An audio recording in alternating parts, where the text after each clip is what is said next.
السلام عليكم الناس الزوينين، السلام عليكم الناس الملاح. مرحبا بكم اليوم معايا في فيديو جديد. الوغ سبق ديجا وقلت لكم في اخر فيديو انه غنقادو واحد السلسله اللي كتهضر على الحداقه وعلى الاقتصاد، اللي غادي تهضر على الفلوس. وماشي عيب اننا نهضروا على الفلوس، وانما اللي عيب هو اننا نجهلوا كيفاش نتعاملوا معهم. في هذه السلسله غادي نهضروا على كيفاش تسيري الميزانيه نتاعك وكيفاش توفري لدوي الزمان. الوغ في هذه السلسله غادي نجاوبوا على واحد السؤال مهم بزاف، واللي هو شنو العلاقه ما بين الحداقه وما بين الاقتصاد، وعلاش كاينين شي ديور اللي كيدوزوا الشهر مرتاحين ولا كيعيشوا مرتاحين، وكاينين ديور اخرين اللي فريمون غارقين في الكريديات. السؤال اللي كيطرح راسو شنو العلاقه ما بين الحداقه وما بين الاقتصاد.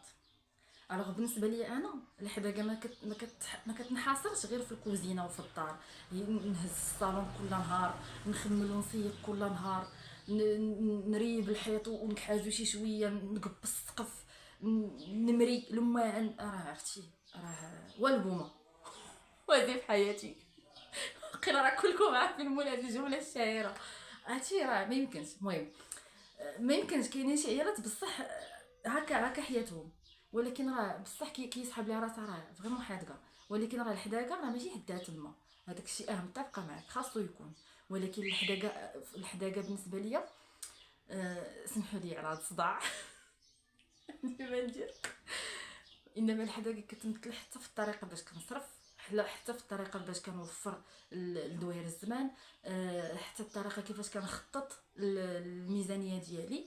الوغ سواء كنتي راجل سواء كنتي مرا، فراه الحادق هو اللي يوفر على قد جيبو، ولا هو اللي يصرف على قد جيبو، ويوفر النهار اللي غادي يطيح فيه، يعني يدير بحساب النهار اللي غادي يطيح فيه.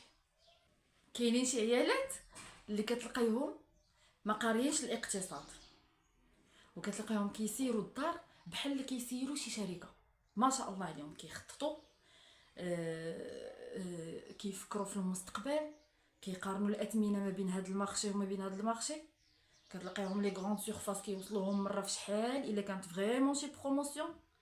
كتلقايهم كيخزنوا. وعلى هاد الكلمه نتاع التخزين الا عقلتوا على جداواتنا وعلى دار جدودنا، يعني الديور الكبار دائما كتلقاي عندهم بيت الخزين. احنا هاد لا جينيراسيون ما عندناش. دائما كنتي كتلقاي عندهم الزيت نتاع العام كامل، الزيتون في البواده نتاع العام كامل، الحامض مصير. عرفتي فاش كتكون لا بيريود نتاع الحامض كتلقايهم دايرين السطوله نتاع المصير، الدقيق نتاع العام كامل، الزبده والسمن. الزبده كيشداو كيملحوها وكيديروها سمن. يعني بصح انا بالنسبه لي هذه هي هادوك هما العيالات الحادقات. يعني كتلقاي حادقه ومقتصده في نفس الوقت. فداك الشيء علاش الا شدينا هاد جوج كلمات نتاع الحداقه والاقتصاد، لا انا ولا نتوما. شوف راه فاش كنصور فيديو فريمون تنكون انا متحمسه وكنوض نصور فيديو. ياك باش من بعد فاش نفشل نرجع نتفرج في راسي ونعاود تاني نتحمس. المهم يعني راه انا راه بحالكم في هاد الشيء. يعني غير انا كنبقى نصور راسي بزاف وكنبقى كنبحث وكنقول علاش وهذا وهذا، وكنوض نموتيفيكم. فهمتوا؟ اذا الا خدمنا على هاد جوج كلمات اللي هما الحداقه والاقتصاد، الا خدمنا عليهم ولا طبقناهم في حياتنا، فراه غادي نعيشوا بذكاء وماشي ببخل، وغادي نوفروا وفي نفس الوقت ما غاديش نحرموا راسنا.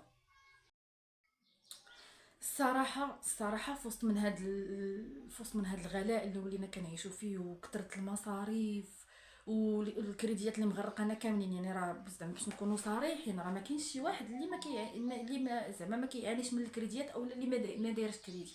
اللي ما داير كريدي مسلف، اللي ما هز من البنكه عاطيه شي حد من العائله ولا شي حد من صحابه. ف في وسط من هذا الشيء كامل قليل اللي كيسول راسو كيفاش انا كنصرف، كيفاش خاصني نوفر، واش انا كنخطط قبل ما نشري، شنو هو ستوك، كيفاش ندير ستوك في داري اللي هو بيت الخزين في عهد جدودنا، كيفاش نوفر، كيفاش ندير صندوق الطوارئ. وصندوق الطوارئ ديجا هضرت عليه في الحلقه اللي فاتت. كيفاش نفرق ما بين الاساسيات وما بين ما بين الضروريات والكماليات. يعني بزاف نتاع الاسئله اللي انا بعدا كيبغيو يخرجوا لي عقل. خصني نلقى اليوم اجور، خصني نطبقهم فريمون، خاصني نطبقهم. الوغ من هنا جات الفكره نتاع هاد السلسله اللي غادي نحاول نجاوب فيها على كاع هاد الاسئله. كل حلقه غنجاوب فيها على سؤال ولا جوج ان شاء الله، حتى نوصلوا لداكشي اللي بغينا بخطوه بخطوه، وتنحيدوا علينا كريدياتنا بشويه بشويه، وحتى نحققوا اهداف نتاعنا كاملين، ونبداو بالهدف الصغيور وحنا غاديين وحنا غاديين. و الوغ الا وصلتوا حتى لهنا متنساوش ديروا لايك وتكتبوا لي شي كومونتير كو سا سوا زوين كو سا سوا خايب. حتى الا ما عندكش الوقت باش تكتبي كومونتير ولا باش تكتب كومونتير، دير لي قليب وفعل الجرس باش كومسا فين ما حطيت شي حلقه اولا شي جزء من هاد السلسله يوصلكم وتفرجوا فيه ان شاء الله وتستافدوا منه وتبارطاجيوه مع الناس اللي بغيتوهم يستافدوا معكم. فكان هذا هو الفيديو نتاع اليوم، وصلنا للنهايه نتاعو، ونتلاقاو ان شاء الله في الحلقه الاولى من السلسله نتاعتنا، وتهلاو.